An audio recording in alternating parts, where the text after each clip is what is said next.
Pemerintah berencana melakukan penambahan modal ke 6 badan usaha milik negara (BUMN) senilai Rp45,9 triliun pada tahun 2023.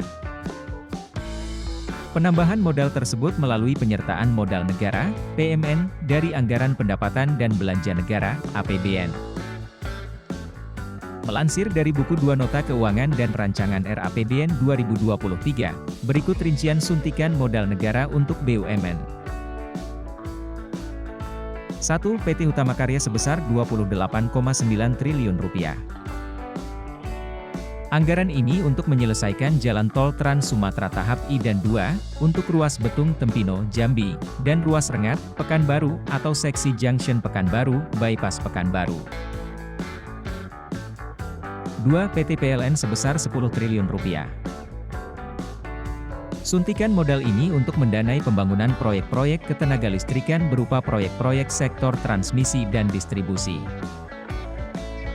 Termasuk di dalamnya pelaksanaan program listrik desa, sehingga bisa mengurangi jumlah desa yang belum kebagian listrik.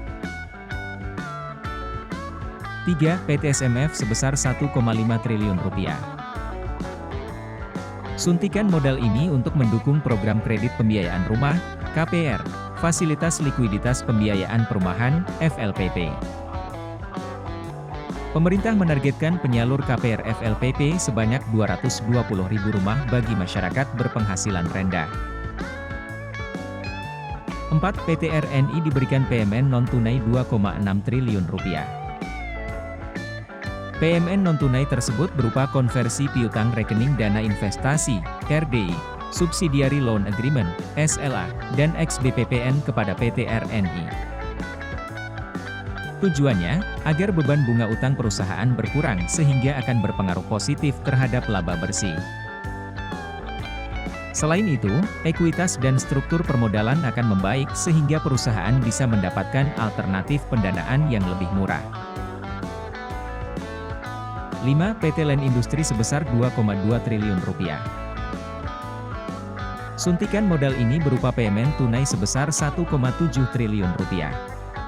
Kemudian PMN non-tunai berupa konversi piutang RDI dan SLA sebesar Rp456,3 miliar.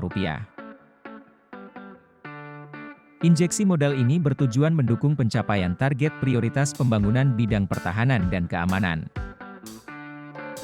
Ini meliputi modernisasi alutsista dan penguasaan teknologi kunci program prioritas yaitu pesawat tempur, kapal, propelan, roket, peluru kendali, radar, satelit militer, tank berukuran sedang, pesawat udara tanpa awak, dan penginderaan bawah air. 6. Airnav Indonesia sebesar Rp659 miliar. PMN ini diberikan dalam rangka menjaga keberlanjutan perusahaan dalam menjamin keselamatan penerbangan serta kebutuhan untuk menjamin availability dan reliability fasilitas navigasi penerbangan. Dana tersebut untuk pengadaan dan permajaan fasilitas Air Traffic Management System, ATMS, pada 4 lokasi prioritas yang diperlukan untuk menjamin keselamatan penerbangan. Fasilitas itu juga untuk mendukung program pengambil alihan pengelolaan ruang udara di atas Kepulauan Riau dan Natuna dari Singapura.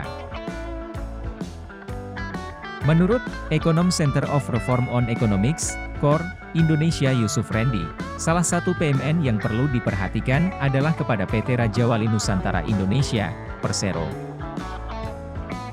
Hal ini karena PMN ini memberikan modal bagi PT RNI agar laporan keuangannya menjadi lebih baik sehingga bisa mendapatkan pembiayaan dengan ongkos yang lebih murah. Dengan pembiayaan lebih murah, RNI bisa membantu penyediaan beberapa pangan strategis di dalam negeri. Apakah PT RNI bisa memanfaatkan momentum ini untuk berkontribusi lebih besar dalam perannya sebagai BUMN yang berkaitan dengan penyediaan pangan? Imbuh Yusuf.